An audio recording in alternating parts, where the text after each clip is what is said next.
In the 2003 California gubernatorial recall election, a mandate was demanded by the people of our nation's largest state. And the replacement governor responded to their pleas. "Sweeping reform," he said. A new direction demanded in the loud and powerful voice of the people. And when his bold ideas were held back by an obstructionist state legislature, our noble reformer went over their heads, took it right to his people for direct approval. The same people whose powerful and clear voice had swept him into office told him and all his ballot initiatives to take a hike. What happened? How had so clear a choice of the people been thwarted by the people? What happened to their loud and powerful voice, and how was the mandate derailed? Well, let us look at this loud and clear and powerful voice, this thunderous mandate. Let us examine the people for a moment, shall we? California has them, that's for sure. The most peopled state and the biggest collection of states on the surface of the earth, 37 million of them. In unseating the sitting governor, our bold reformer gathered exactly 4.2 million votes. That's right. Do the math. This mandate, this clear and powerful voice of the people, reflected the desires of 11% of the citizens of California.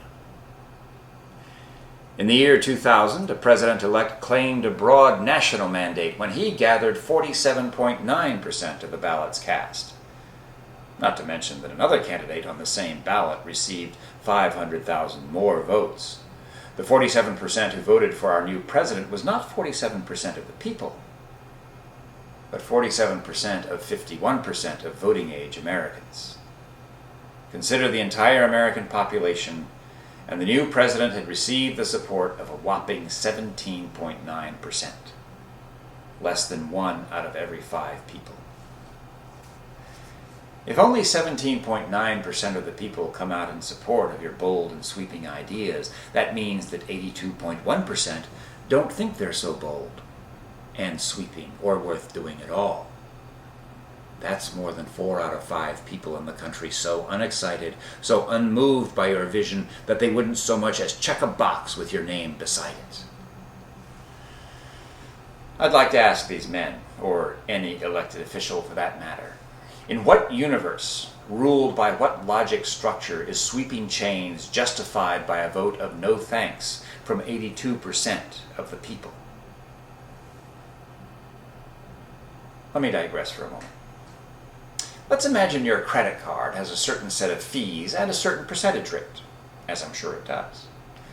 One day you get an informal letter that says something to the effect of, "Hey, we're thinking about raising rates and adding a $200 monthly fee, but it's totally up to you.